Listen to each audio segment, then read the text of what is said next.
Skylar Neese desapareceu de seu quarto na noite de 5 de julho de 2012 e nunca mais voltou para casa. Hoje o mistério finalmente vem à tona.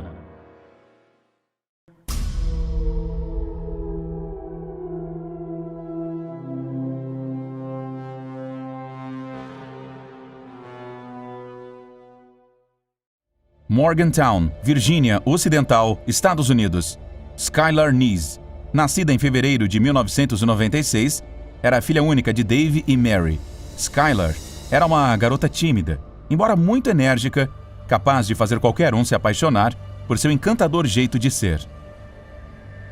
Skylar era uma aluna que se destacava na University High School, fascinada pela leitura e matemática.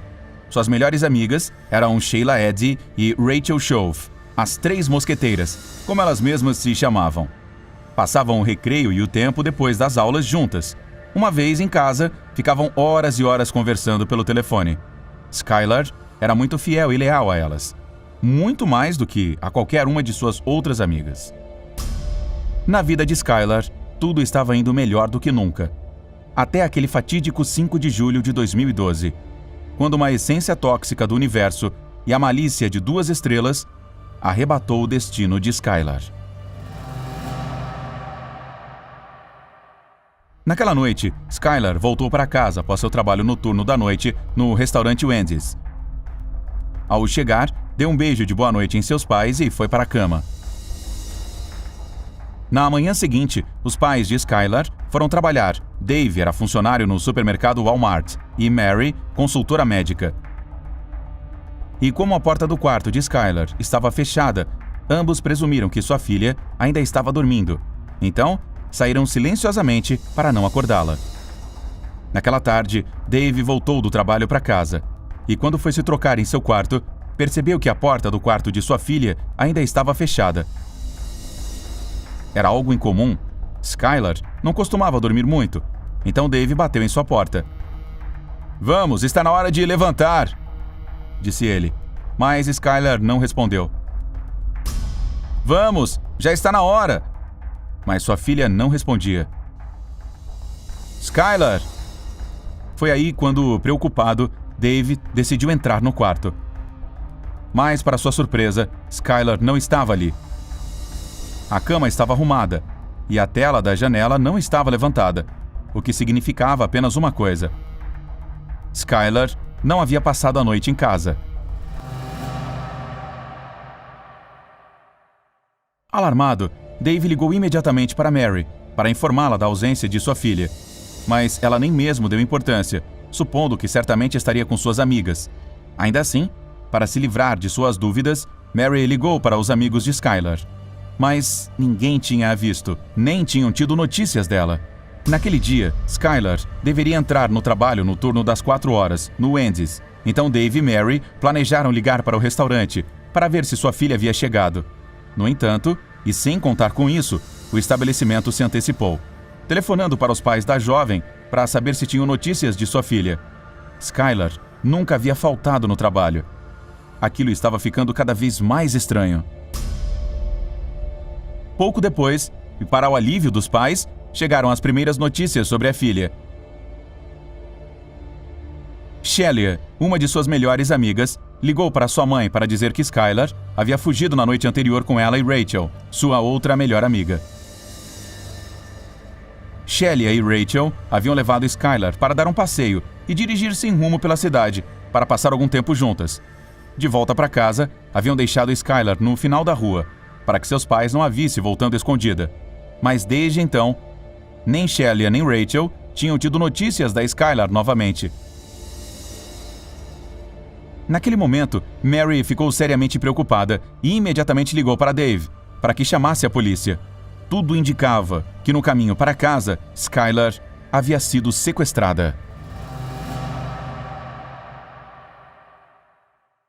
Quando os agentes receberam a ligação de Dave, a primeira coisa que fizeram foi analisar as imagens gravadas pela câmera de segurança do próprio prédio. Nas imagens, podia ser visto como Skylar entrou voluntariamente no carro de Sheila e Rachel por volta da 00:30. Depois de assistir ao vídeo, os policiais não tiveram dúvidas. O desaparecimento de Skylar havia sido voluntário. Por isso, decidiram não emitir o alerta Amber, a notificação de menores desaparecidos. Mas seus pais não concordaram com essa teoria. Skylar nunca havia fugido de casa, nem mesmo tinha motivos para isso. Naquele momento, Shelia, que também estava muito preocupada, se aproximou para consolar Dave e Mary e para ajudá-los a procurar sua filha. Dessa forma, Mary e Shelia começaram a espalhar pôsteres com a foto de Skylar e perguntar aos vizinhos se sabiam alguma coisa sobre a jovem. Dias depois, Dave fez um apelo, tanto em público quanto para sua filha através da mídia local. E também organizou uma vigília comunitária, que contou com a presença de Shelia e Rachel. Em paralelo, a polícia investigou cada pista e avistamento de Skylar que recebeu, já que várias testemunhas afirmaram tê-la visto em Morningtown, em Nova York, e até mesmo na Califórnia. No entanto, todos os indícios levavam a becos sem saída. Então, os detetives decidiram analisar os registros telefônicos do celular de Skylar e os movimentos de sua conta bancária. No entanto, desde seu desaparecimento, Skylar não havia registrado nenhuma atividade novamente. Foi aí quando os oficiais começaram a se desenganar e a perceber que o desaparecimento de Skylar era mais do que uma mera fuga.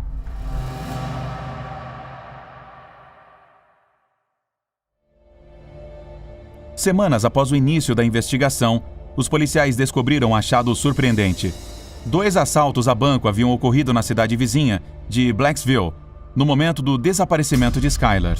Então, a polícia estadual lhes informou que o dinheiro roubado havia sido usado para comprar substâncias ilegais para uma festa. Uma celebração em que supostamente Skylar estava, e na qual havia sofrido uma intoxicação. Portanto, como os organizadores não sabiam o que fazer com a jovem, supostamente teriam-a escondido. No entanto, a investigação acabou concluindo que aquilo se tratava de um simples boato e que os roubos não tinham nada a ver com o caso de Skylar. Diante da falta de evidências, esses tipos de rumores começaram a se espalhar, tanto pelos corredores da University High School, quanto pelas redes sociais. Junto com o tema da festa, outras teorias começaram a surgir, como a de que Skylar tivesse ido para outro país, que havia conhecido alguém pela internet, ou que alguém a havia sequestrado no caminho para casa após encontrar Shelia e Rachel. Como resultado, muitos começaram a pensar que suas 2 melhores amigas não estavam sendo completamente honestas com a polícia. Além de algumas publicações esporádicas em suas redes sociais, Rachel e Shelia começaram a agir como se nada tivesse acontecido com Skylar. Na maioria de seus textos, nem mesmo mencionavam sua melhor amiga desaparecida. A preocupação inicial que demonstraram havia desaparecido completamente. Diante da gravidade do caso, o FBI passou a se envolver na investigação e a entrevistar diversos alunos do instituto. Mas quando os agentes souberam do estranho comportamento de Rachel e Shelia, as entrevistaram imediatamente. Para isso, foram convidadas a se submeter ao teste do polígrafo. Surpreendentemente, Shelia, embora calma, havia errado algumas perguntas, enquanto, por outro lado, Rachel recuou no último minuto e se recusou a responder diante do detector de mentiras. Foi estranho. Dada a proximidade que Shelia, Rachel e Skylar tinham, Dave e Mary acreditavam que a polícia estava perdendo tempo investigando as melhores amigas de sua filha. No entanto, a atitude que as jovens haviam demonstrado era muito estranha, suspeita, e a versão dos eventos que ambas ofereceram parecia totalmente ensaiada. Portanto, os investigadores estavam convencidos de que as meninas sabiam muito mais do que diziam.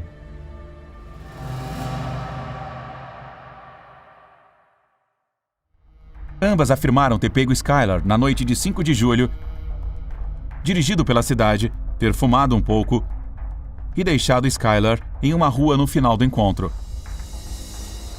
Para ajudar a determinar a veracidade de sua história, os policiais começaram a coletar evidências físicas. No início, obtiveram as imagens de uma câmera de vigilância de uma loja. As imagens mostravam o carro de Shelia indo para o oeste em direção a Blacksville, ao invés de leste, como as garotas haviam alegado. Além disso, o celular de Rachel havia tocado em uma torre de celular daquela cidade. Sem dúvida, eram claras as inconsistências. Ao saber de seus testemunhos contraditórios, os pais de Skylar começaram a pressionar suas amigas para dizer a verdade. A verdade é que Shelia, em particular, havia começado a tornar-se uma má influência para sua filha, e cada vez mais desconfiavam dela. Em novembro, 4 meses após o desaparecimento, Rachel mudou sua versão dos acontecimentos e admitiu que as 3 haviam dirigido para Blacksville e que no local, Skylar quis sair do carro. No dia seguinte, misteriosamente, a versão de Shelia também mudou para coincidir com a de Rachel. No entanto, as coisas estavam ficando complicadas para as meninas, e Rachel estava ficando cada vez mais visivelmente perturbada. Em dezembro, de um dia para o outro, Rachel e Shelia pararam de frequentar a escola, e Rachel, principalmente, começou a comportar-se de maneira agressiva em casa. No dia 28 daquele mesmo mês, o descontrole de Rachel já era tal que sua mãe ligou para o 911 para denunciá-la por agir de forma violenta com ela. Por esse motivo, a jovem foi levada a um centro de saúde mental, onde ficou detida por alguns dias. Mas após receber alta e por decisão própria, Rachel concordou em se encontrar com a polícia estadual no escritório de seu advogado. A atenção a havia consumido completamente nos últimos meses e não aguentava mais a pressão. Tinha que confessar de uma vez por todas. Shelia e ela haviam acabado com a vida de Skylar.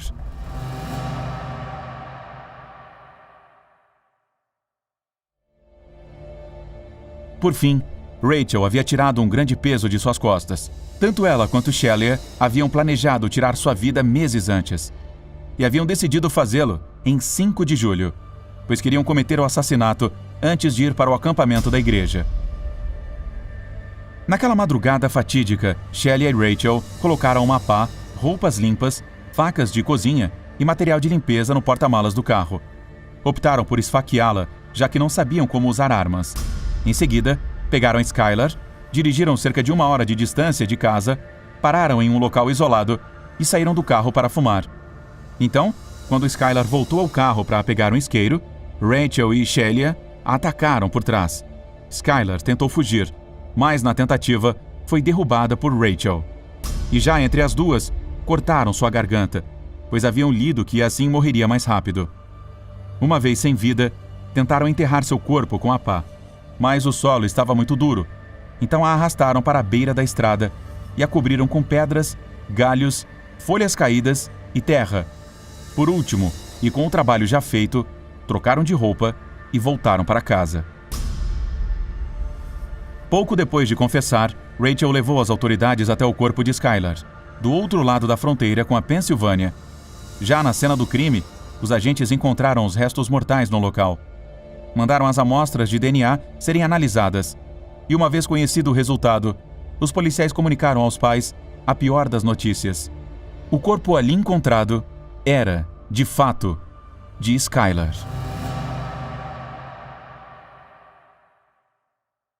Diante da descoberta do corpo, a polícia decidiu usar Rachel para fazer com que Shelia confessasse. Para isso, colocaram um microfone escondido, mas ela não foi capaz de obter uma confissão de sua amiga.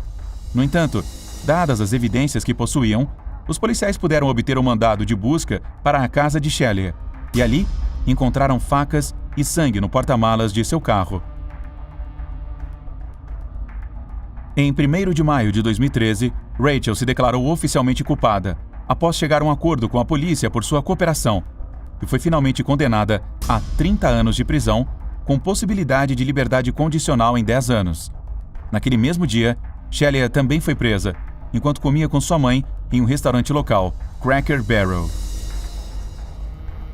No período que antecedeu seu julgamento, todos estavam se fazendo a mesma pergunta. Por que as 2 meninas decidiram acabar com a vida de sua melhor amiga? De acordo com Rachel, haviam feito porque não gostavam mais de Skylar. Não queriam continuar sendo suas amigas. De acordo com os colegas de classe, no mês anterior ao desaparecimento de Skylar, a amizade entre as 3 havia começado a se deteriorar. Rachel e Shelia começaram a excluir Skylar do grupo.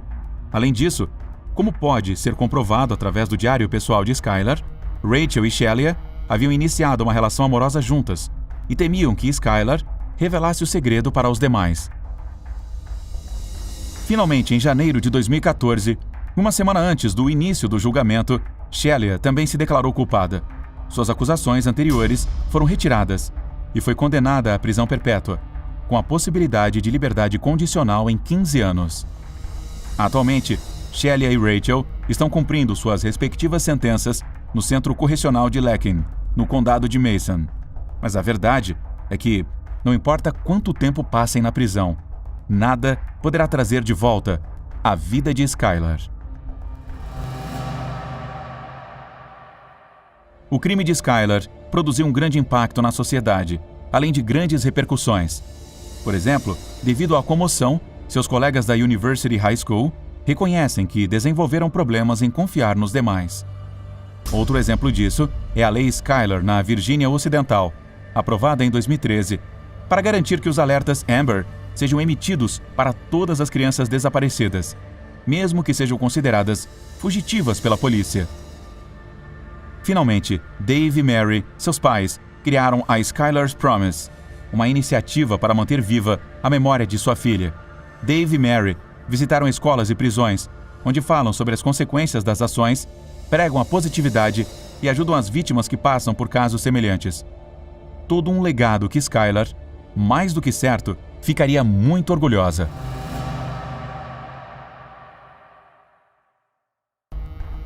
Skylar Neese desapareceu de seu quarto na noite de 5 de julho de 2012 e nunca mais voltou para casa. Hoje o mistério finalmente veio à tona.